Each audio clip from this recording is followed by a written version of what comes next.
welcome, Ragged Prince, the wonderful MVHQ member that you are, alongside your team member. I'll give you guys a moment to introduce yourselves, and then we could just start hopping into Invictus Order. It's been quite some time that you've been working on it, over a year now. An incredible journey, but we're gonna jump right into it and learn a little bit more about what you guys have been cooking up. Awesome. Yeah, thanks for the intro. I'll introduce myself first. My name's Luke, and I'm the co-founder, co-owner of Invictus Order. So, yeah. Yep. I'm Lego to build. Also Eric. Come from the more corporate side of things, and me and Luke have been known each other for quite a long time. I'm trying to teach him how to be a degen now. And I teach him how to be a businessman, so we work out together.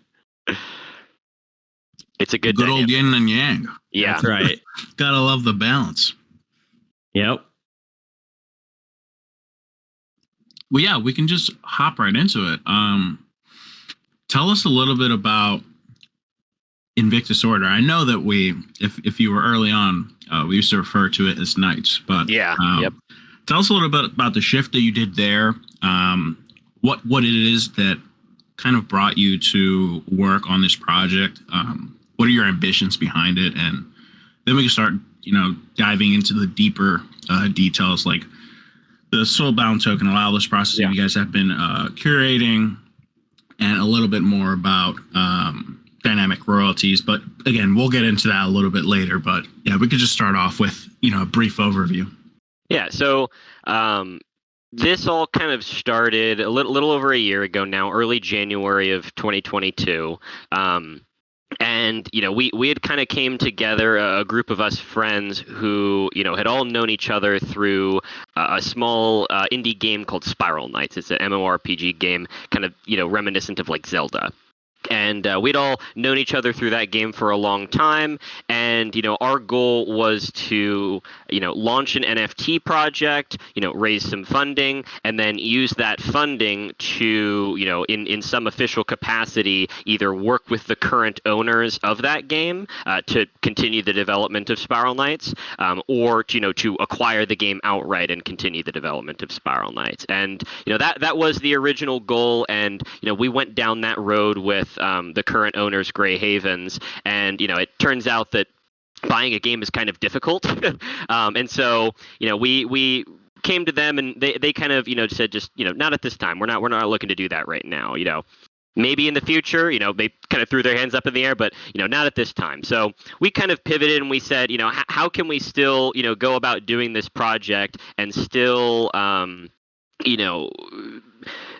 make it inspired by the game that brought us all together and the game that we all loved, and make a sustainable business out of this, and possibly work towards that goal if it ever became available in the future, and still work on other things at the same time, on our own stuff if that never became available in the future. And so over the last year, we've been, working on this art. We've been working with, obviously, MVHQ MVP Kfish. He's been, working on all of our development stuff. And so, a lot of the technological advances that we've done, like the Soulbound token, like we're trying to work on the dynamic royalties, like our, bespoke art generation, has kind of been, joint ventures between us and Kfish and his team, Kfish and Chips.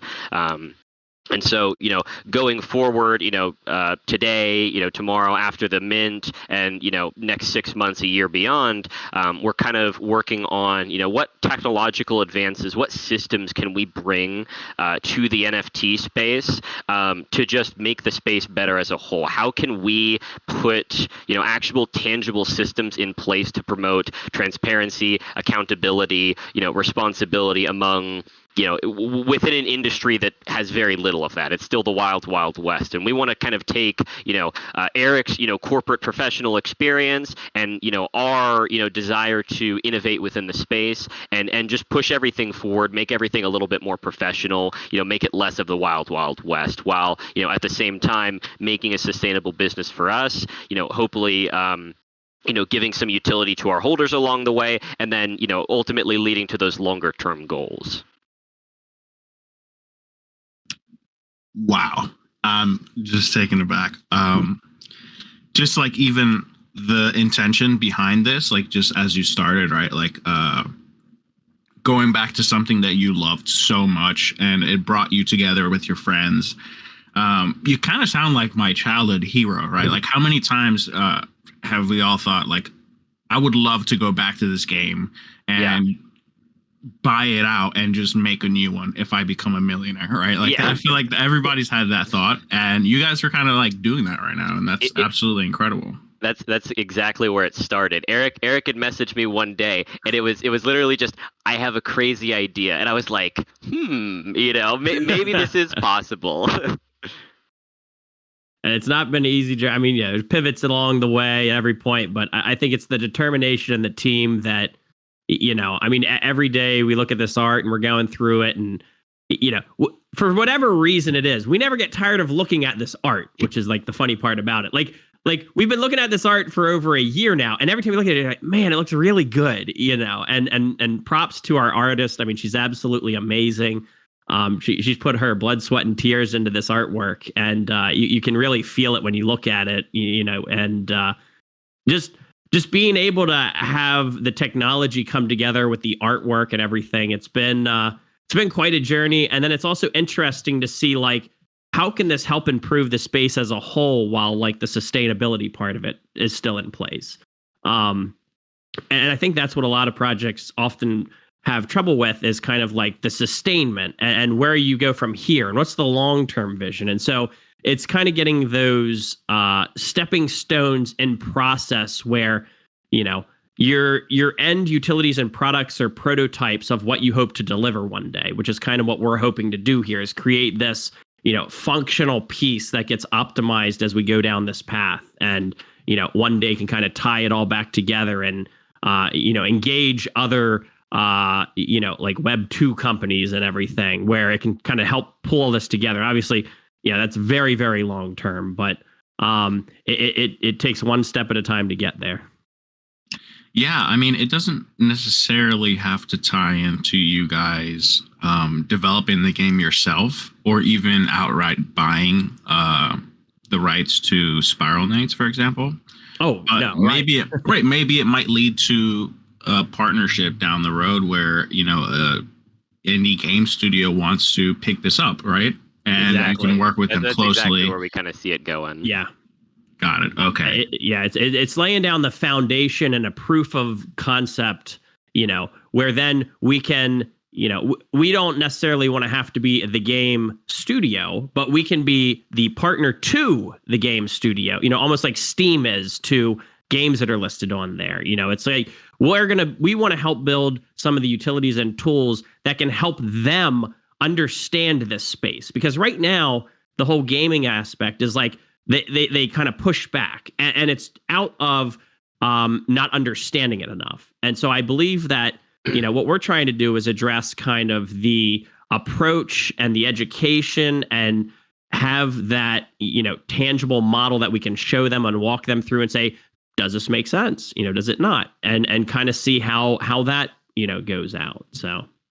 And it's also about, taking those Web3 ethoses and that Web3 mentality, and, like he said, educating those, Web2 gaming companies about, this is what's at stake here. This is what we believe in. This is why it's, a good thing for, your community, and getting them, to understand that ethos a little bit better, because we've seen, countless Web2 companies come into the space not understanding, the ethos, let alone, just the degen mentality, and faltering because of that.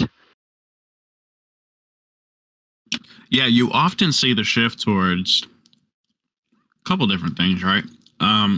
Crypto games are usually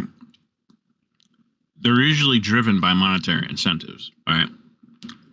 But we ultimately want to get to the point where games are just fun, and they're not like crypto games, they're not Web3 games, they're just games, right? Yeah. And I think we're going to get to that point, but again, we're ways far out from there.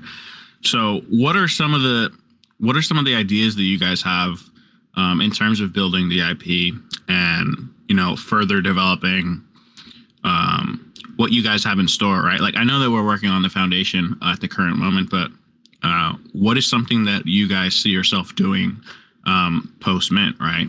Is it developing tools for our members? Is it kind of just fostering a community? What's going to be the primary focus once we mint? So there are a couple of mechanics that we already have kind of on our short term, which is like, the first 6 months to a year. That's what we consider short term on our short term roadmap, and all of those fall in line with two areas. First is setting up the sustainability for our business so that we can kind of springboard towards our longer term objectives, and then the second part of that is making systems that promote transparency, accountability, and professionalism within the space. And so the first one is something that we've already kind of done, something that's already, partially developed, and that's the soulbound token kind of Allowlist system that we have for our collection. It's almost, like we tested it, we piloted this system, and we want to, right now it's super bare bones on our back end, but we want to, take that scaffolding, take that system that's in place, and clean it up, make it user friendly, add a bunch of filters in, and make it so that other projects can pay us to use this system. We'll set up their soulbound tokens for them, so that if they're if they want to be on the up and up, if they want to be, in accordance with, any legal ramifications that might come down the line, if they want to be a transparent and professional, entity in this space, then they would use that soulbound token mechanism to manage their allow list and manage, the interworkings of their project. And so, we've already done it. We've already tested it. We just want to take that system in its kind of, rudimentary stage and, develop that further and put it out there so that other projects and then members of our own community can utilize that, and then cultivating your own community, for what you're looking for, what kind of interests you believe are going to be the right thing behind other founders starting their communities. A lot of times you just get all these numbers and letters thrown at you and these lists of things, and what's one over the other. Sometimes people look at what's in the wallet or whatnot, but this gives a little bit better tools to be able to cultivate that meaningful community behind it as well, and cultivate it in a transparent way. Yes, right. I mean, you obviously see situations where you have big projects raise an incredible amount of funds in such a short amount of time, and they just don't have the resources or a team to manage these funds. Mm-hmm. One of them being I think they changed their name to 8-bit or 88-bit, which was good old Ragnarok meta. Yep. So with that in mind, what's your team looking like, right? Do you guys have people that are familiar with these processes? Is this something that you're going to be working with K-Fish and Chips? What's kind of the idea process for the business to business side of things? So going forward, we've been, and over the last probably 4 or 5 months or so, and then going forward, we plan to continue working with K-Fish and Chips. He's like the perfect kind of crazy for us. We'll come to him with an idea, and we'll be like, is this possible? Can we do this? And he'll be like, I don't know, but let's fucking try. And then he'll come to us with an idea, and he's like, I want to test this out. Can you be our guinea pig? And we'll be like, of course we can. And so we see, and the thing about K-Fish and Chips is, not only do they share our ethos about development and just pushing the standards of what's possible, but they also kind of share our ethos as far as just morals go. They want the space to be more professional. They want the space to be transparent. They want people to be more secure in their assets, and they want to do that in a decentralized way. Totally agree there. Love K-Fish and Chips here. He actually came up with this feature in our last contract where you would get refunded your gas for the burn, right? And it's things like that that they push forward the agenda of technology and how we see and how we interact with smart contracts, and we get to develop new systems, and that's how we keep propelling ourselves forward, right? So it is very incredible to look at it from that point. We see. Oh, sorry. Yeah, go ahead. I was just going to say we see it, the NFT space and blockchain and NFT technology. We see it very much as an enabler, not necessarily an asset. There are awesome use cases for it in terms of art, but the way that we're kind of looking at this tech is almost akin to like computers. Is there's an original process of, let's just say, banking. And then that process of banking was, dramatically revolutionized by computers. And so that's kind of what we see the NFT, technology and blockchain technologies doing is, it's not necessarily an asset. It's not necessarily, a security, but it's more along the lines of this is just a technology to make better, make more efficient, create new experiences for systems, for services, and for products that already exist. Yeah, absolutely. So I know that you mentioned earlier about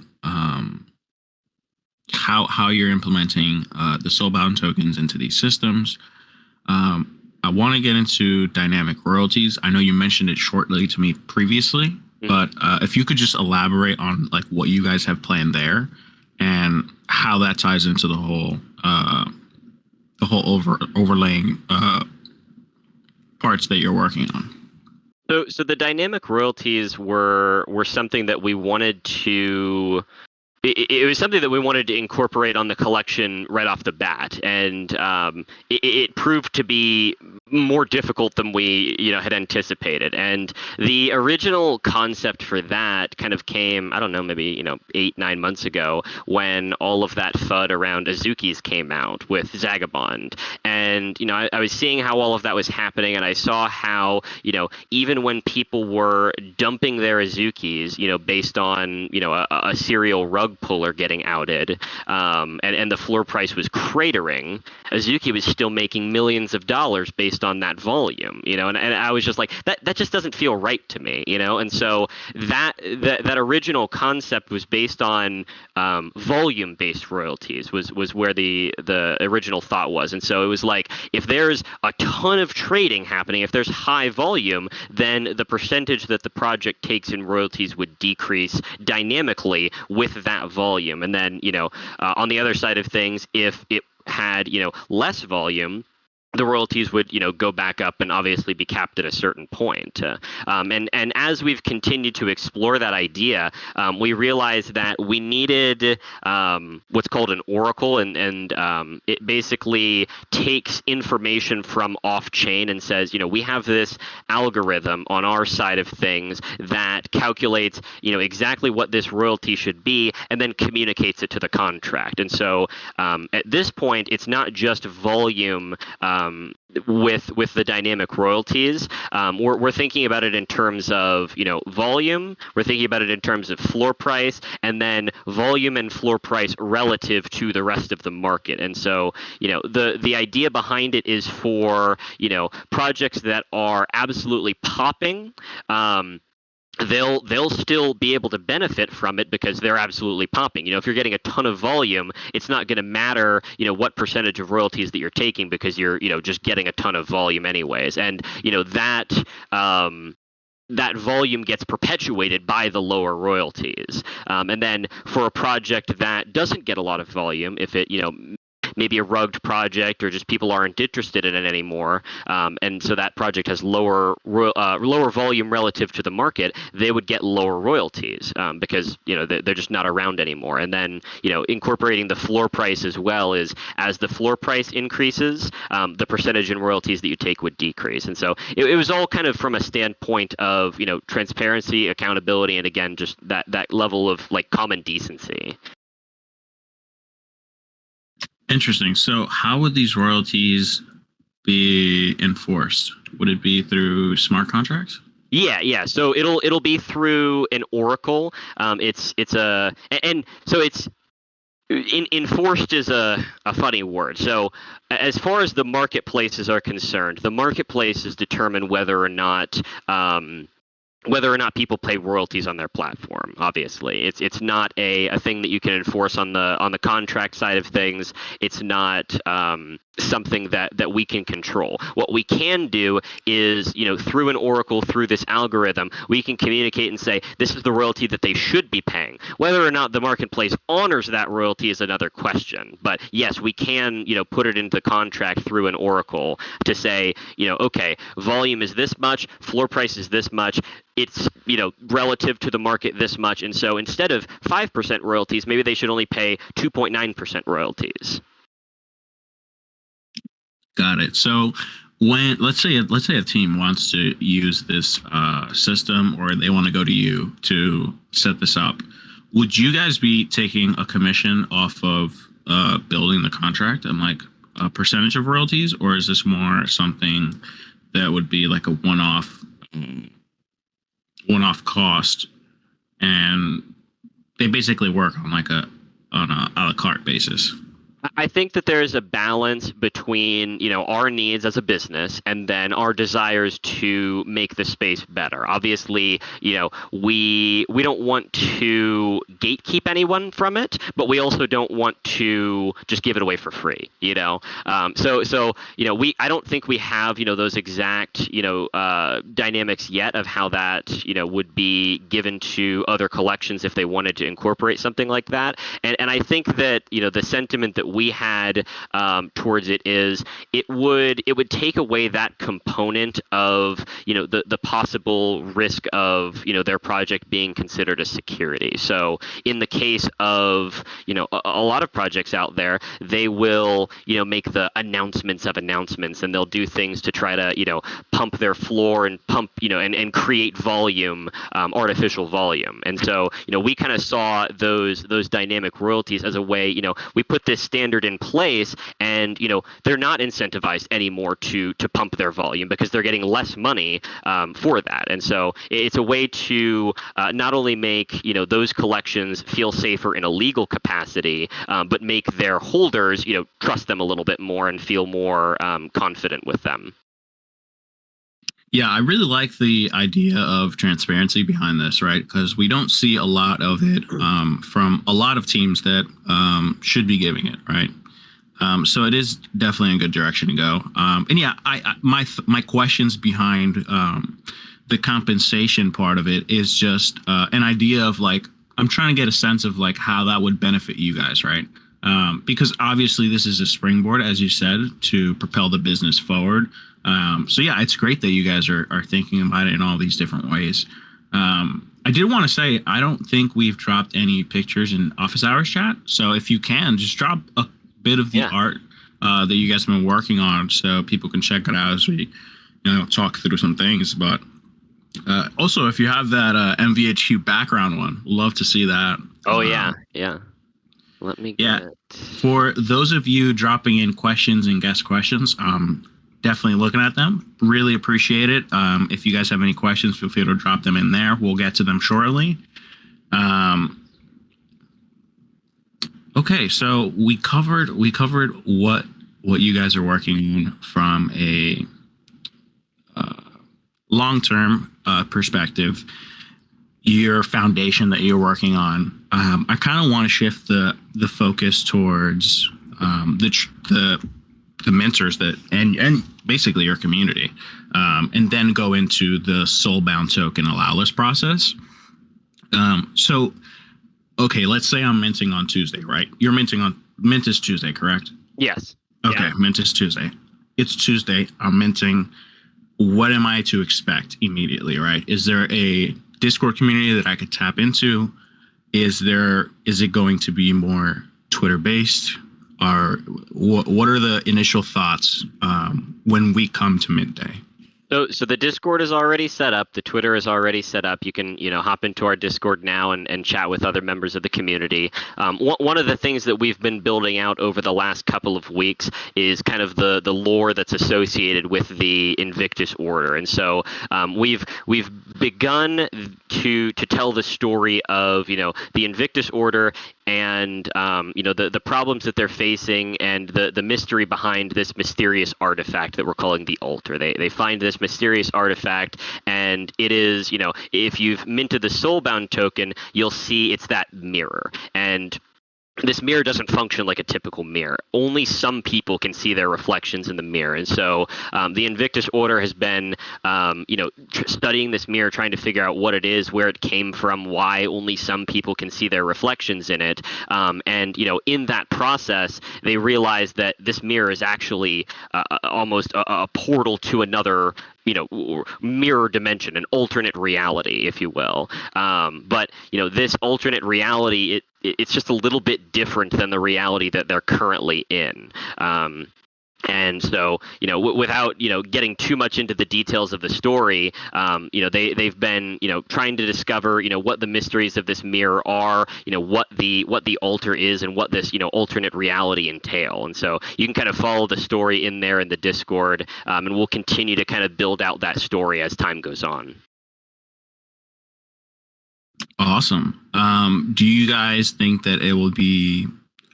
You guys are like developing like a role playing aspect within the Discord in terms of like figuring out the lore, dropping hints, building through with your community? I think that there's definitely some hints and some Easter eggs, but I don't think that we're trying to make it into like a role playing or anything like where you're having to put inputs into. It might be where the community, almost like a choose your own adventure, is something we might explore, where it's like, okay, you're at a fork in the road, you can either do this or you can do that.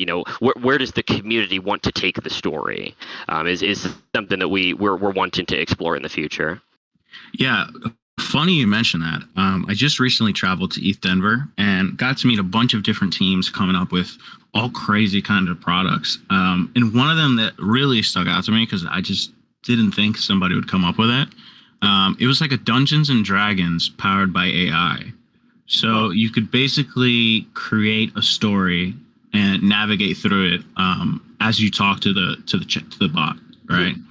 So just pitching here, just an idea. But like, how dope would it be if you could build your lore into a bot like this, and then you could have members form parties, form groups, and maybe even like clans, and like there's leaderboard systems to navigate you through that kind of world, right? Like, just a thought.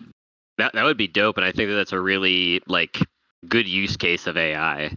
Yeah. I'm going to make a note of that. Yeah.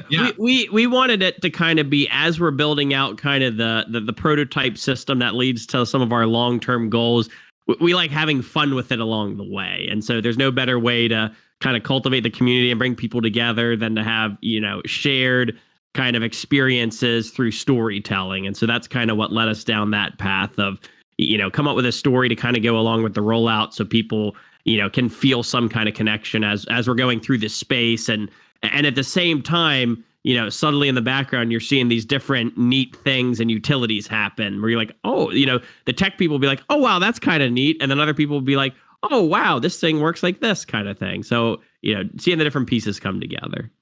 Yeah, we didn't want it to be, another one of those projects where it's like a storytelling experience, and you can, right. But we wanted it to be, we view the story kind of just, it's to bolster everything else that's going on. It's certainly not, our first focus. We're kind of more focused on the tech, more focused on, how we can improve the space long term. But the story is definitely there, and it's something that we certainly enjoy. But Raga, I thought storytelling NFTs were the future. What's going on there? Games. Right. Games. Yeah, games are definitely a big part of 2023. I think a lot of people are ramping up. You see teams like I think it's Hyper. I don't even want to butcher their name. But it's MetaMask just recently partnered with them. I saw that. Yep. Yeah. They were at ETH Denver as well, and you start seeing a lot of development, but obviously it takes a lot of time and consideration in order to onboard gamers, communities. Like, it's all very complex, as we all know. Oh, somebody. No, I think we're all good there. Oh, okay. I thought you had dropped out for some reason because it reorganized the icons on my screen. No, all good here. Yeah, I think it's a great point to just start jumping into some of these guest questions that we have here. Yeah, yeah. I know Ezrin popped off a little bit earlier, but he was asking, what can we expect in the first few months from the project? So we have that outlined in a roadmap in one of our recent Mirror articles. So the first kind of 6 months to a year is what we see as the short term. So that'll be the dynamic royalties, the soulbound token Allowlist tool, that we're going to be assisting other projects with, and then continuing this story. And then one of the other things that we're going to be doing that we haven't spoken to yet is the essences, the blessings, and the altar. So I can talk a little bit to those. So the essences and the blessings are both going to be NFTs, and we kind of view the essences, the blessings, and the altar as almost like a prototype. Marketplace, if you will, a prototype marketplace for gaming assets. And so these essences and blessings will be, in a simmered down version, they'll be representative of gaming assets. And then we see the altar, this kind of, marketplace, if you will, being kind of the facilitator of those trades and of those, buying and selling mechanics of the essences and the blessings. And a big component of that is, how do you bring the bridge between Web 2 and Web 3? What gamers are used to versus what Web 3 is used to, and both, cultivating a secure feeling. The folks who don't want the blockchain in their face kind of experience. It's not necessarily being able to kind of bring both worlds together is how we see that kind of coming together. Yeah, there's a lot of work to be done, like you said, on the education, on the infrastructure, on security, and kind of obfuscating. One of the things that a lot of people talk about is obfuscating that, the MetaMask and the blockchain and Etherscan and all of that stuff from the ultimate end user, and still making it, fast and efficient, and not having to, spend $100 on a trade in a video game when gas is high. And so, there are definitely people doing different technological innovations, like with the 4337 stuff that's come out recently, and hopefully more innovations from there. But we kind of see the altar and the essences and the blessings as a way for us to build out this system, make a prototype, and then go to game studios and say, hey, here it is. This is what we did. Would you be interested at all in this? We can get this set up for your game if you wanted to, tokenize the assets in the game.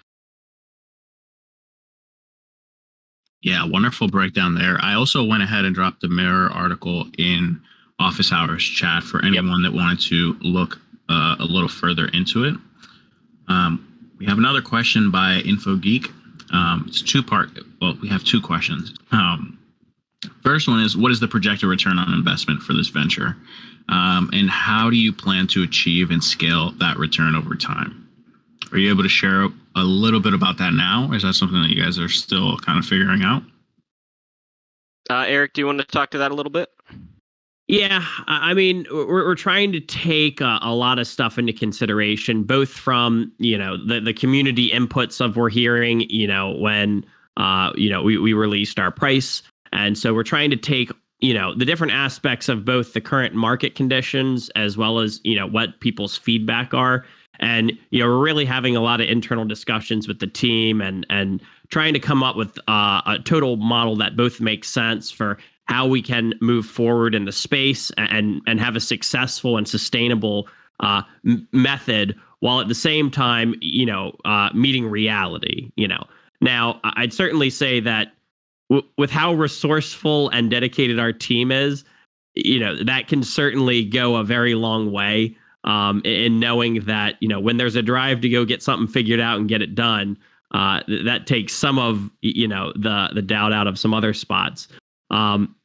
But in terms of kind of the return on investment, everything, I mean, those kind of spaces, it gets tough, right? Because it's how far can you push it, and what kind of things are you going to feel along the way? What kind of challenges are going to be there. So I'd say we have kind of rough internal numbers of where we believe these different, R&D methods of, improving the space, improving transparency, like we said, working with Kfish and Chips to help develop and cultivate that kind of model and utility.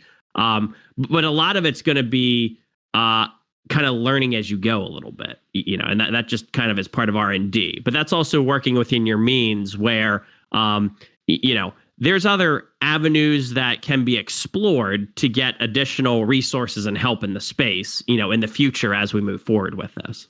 And that's just kind of what comes with business, but that's even more so with such a nascent industry like NFTs. Is the harsh, stark reality is us and every other project that exists have no fucking clue where the space is going to be a year from now. We just there's no way to predict that, and so we can we like to think of like what can we do today and what can we do tomorrow, but beyond that it starts to get tough when you start thinking 5-10 years out. We certainly have goals, but we're kind of thinking in terms of hope for the best and plan for the worst. We have a a lot of internal.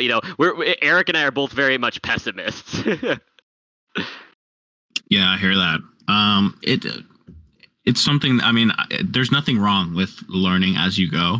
I think that a lot of the things that you run into, you don't really understand them until you face them, right? So it is something that you obviously have to adapt as you go through these challenges. But yeah, I think that you guys have a great strategy and plan to make sure that it all works out, and just making sure that you're keeping an eye on what needs to get changed, and just being sure that the transparency is met there, as you mentioned previously. Yeah, we see it very much as an iterative process. As I view everything in life as an iterative process. You try something, it doesn't work, try something else. Yeah, man, the good old fuck around, find out. Yeah. So I got the second question into InfoGeek's question was more about royalties. What's the motive for a trader to pay royalties when they don't have to? And did you guys have in mind what could be some incentives that could be created for using your royalty structure? So there's 2 points in regards to royalties. I think the first, and this was something that Beeple put out, a long time ago when the royalties debate first started cropping up. But I think the concept of royalties ultimately is going to come down more to a social contract than an actual, smart contract or legal contract. It's really more about is that, individual incentivized to pay royalties because of what they're getting out of it, because they either, believe in the artist, or they believe in the company, or they believe in, whatever individual makes the project. And so it's not, unfortunately, it's not a matter of, whether it's enforceable in a contract, whether the marketplaces enforce it. It's whether that, particular individual decides that they, feel the royalties are warranted. And, one of the things that I've kind of been saying, to the royalties debate is, there are good and bad people. There are good and bad traders. There are good and bad companies. There are good and bad artists. And it's such a complex, situation that it's really difficult to pigeonhole, oh, you should always pay royalties in this scenario, and you should never pay royalties in this scenario, because there's going to be projects that rug, and you're still going to have to pay royalties if you try to dump your rugged bag, and so that's kind of why we're thinking of, putting systems in place, mechanics in place that even if somebody's not incentivized to pay royalties, or even if a project rugs and they're still making royalties, the system still functions regardless, and it promotes accountability and transparency across the board, regardless of human intention. And even stemming off of that, I mean, part of our long-term vision for this is exactly why, we've got a 5,000 piece collection, and we're only initially putting up 4,000 pieces. We're holding back, 1,000 pieces and we're going to auction off one a day for the next 2 years, and that's just part of our, sustainment model to be able to, not necessarily rely on royalties, so to speak, because, it's never a for sure thing. Yeah. Yeah, it wouldn't be practical for us to rely on royalties. So, to that point, unfortunately, there isn't much a project can do outside of that, social contract incentivization of royalties. And so, our goal is to make a sustainable business outside of royalties. So, if royalties turned off tomorrow, no big deal. Yeah, I mean, not a lot of people could say that. So, good stance and point to be on. Moving on to Scottco's question, what are your thoughts on the current state of NFT market for projects and founders, and how attention seems to trump substance in terms of driver trader interest? I got Scottco's question.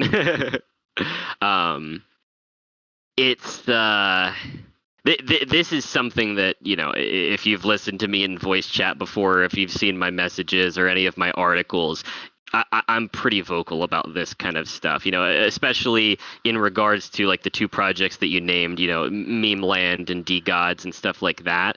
And this might be, some of my own failings. I'm not a marketer. By no means am I a marketer. I'm too transparent for that. I'll tell you, instead of shining the shit, I'll be like, it's shit. Look at the shit. And so, for us, I think it's, our intentions, and I know that Eric is with me on this one, is more about, making tangible things and letting those products speak for themselves. And, in the long term, I think that those are going to be the things that, are tangible. Right now, and I apologize if I'm fudding any of your bags, but I think a lot of the stuff with DGods and with, Meme Land or any of other, those kind of hype and attention-based projects that really leverage that marketing heavily, it's a lot of smoke and mirrors. It's a lot of just, buy this thing for this thing that's going to come out in the future to eventually get this other thing, to dump your bags on this person, to make more money there, to get the other thing, to dump your bags again, And, there are a lot of smart people in the space that unfortunately are taking advantage of the infancy of this industry. And that's why a lot of what we're doing is trying to move the industry forward outside of that, just pure speculation, pure attention, pure momentum economy.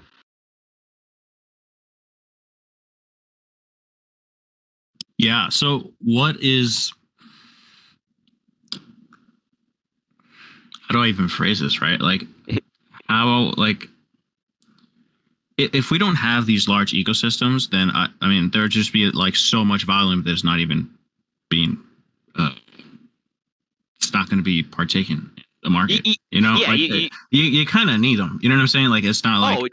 No, I completely agree. I don't think that and I don't know any of them personally. I can't say that they're bad people, or anything like that. I think that our approach is we just want to more, focus on the tangible products and focus on the things that are going to add value, not just to this current, what I would deem small trading industry that we have right now in the NFT space, where, I'd venture to say 90% of the people here are just kind of trading. There are some collectors, there are some, people who are innovating on the tech side of things. There are people who are, decentralization maxis, but the technology, we believe, has broader implications for every industry, 5-10 years down the line. And that's kind of where we're trying to position ourselves.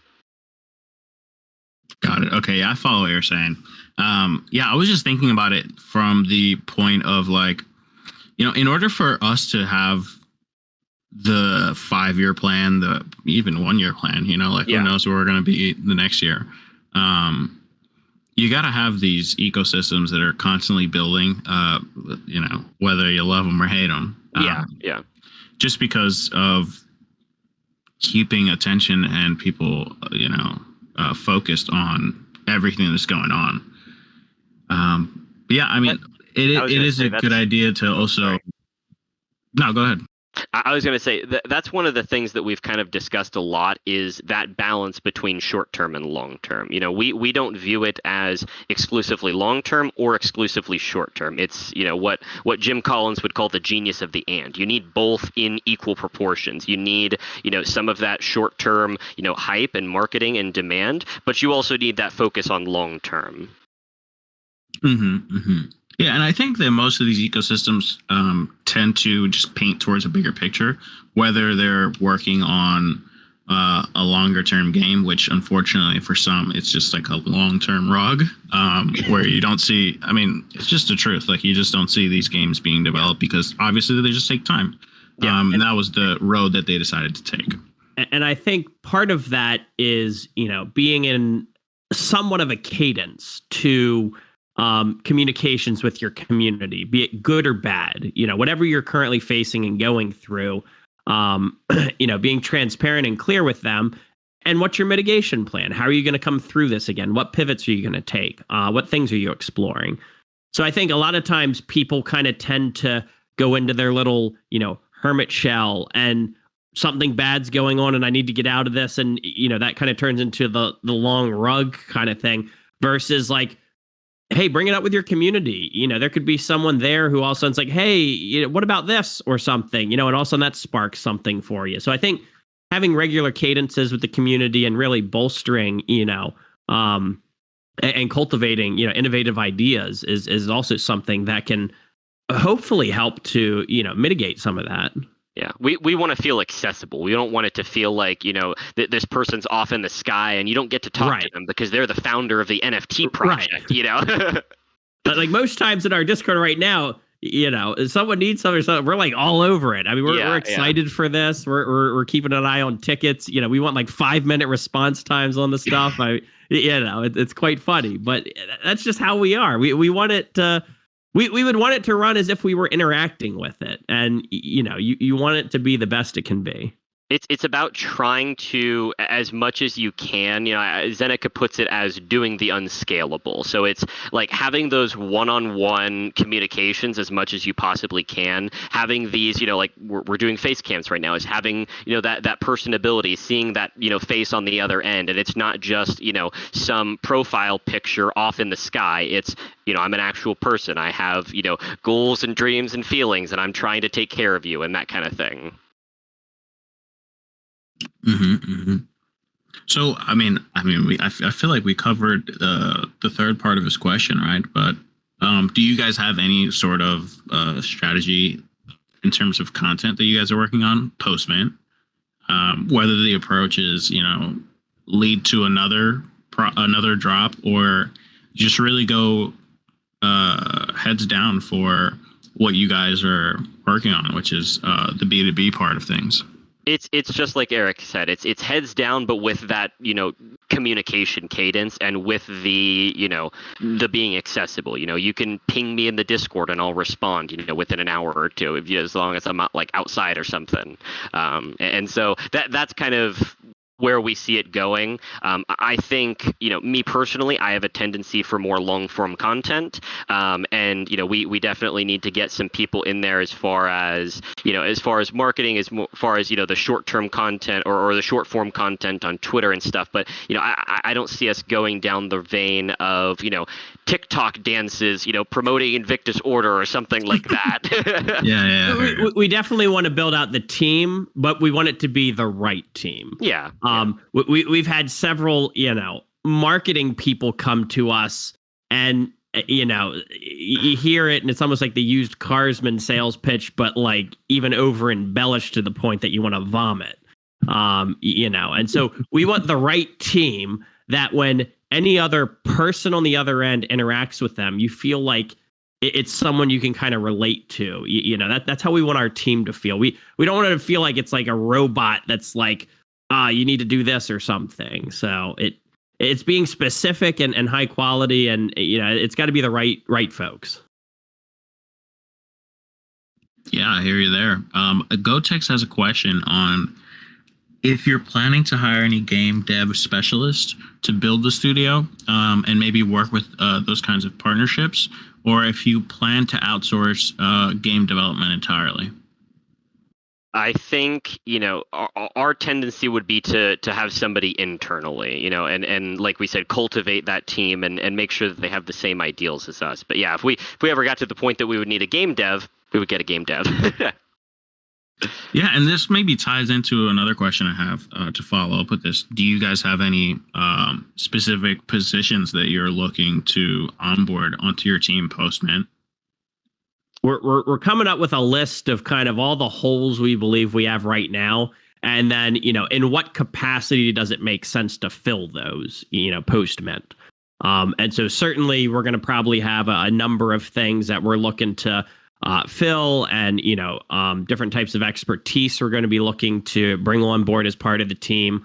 And we've got a few feelers out there, so to speak, but certainly it's always a good thing to ask when you need help for stuff, because typically you'll get a very good response, and hopefully you'll get the right people interested reaching out, and you can kind of filter through them like we've been filtering through applications for the last week plus. So Yeah. I think we'll certainly want to increase the team in the right capacity, and as it makes sense. Wonderful. That covers my questions for today. Thank you very much. Did you guys have any other topics, kind of things that we didn't really touch upon that you guys wanted us to leave us with, maybe start thinking about as we look forward to the upcoming event on Tuesday? Well, the art is something that's very much on our minds right now. We've kind of been going through just the last couple of days and doing like our final audits of the art, making sure that everything is up to snuff. And the art is it's like our baby. It's been such a long process and such a in-depth process that's taken so much time, that we are very excited to finally start seeing some of the outputs of the art and seeing how the community reacts to that, because it's such a different take than what most people are used to with generative PFPs. And I mean generative in the sense of you compiling all the layers together, not generative like generative art. And for anyone else who's doing any kind of founder collection stuff, I know Luke knows this phrase, but everything takes longer than you expect. Oh God, yeah. Come hell or high water, you got to be very focused and determined. At the end of the day, to come through. Like you said, we've been working on this for 12, 13, 14 months now. So every time we've hit a snag, we've figured it out. We've pushed through it. We talked to folks. We've gotten smarter, and it's all come down to Tuesday the Mint. And like you said, we're really, really excited for this. Yeah, in January 2022, we were like, yeah, we're going to be done in May. And then in May, we were like, we're going to be done in October. Yep. Yeah, that always seems to be the case. Got to be flexible with deadlines, Of course. It's great to hit your goals, but sometimes it takes a little bit more time to make sure everything comes out perfect.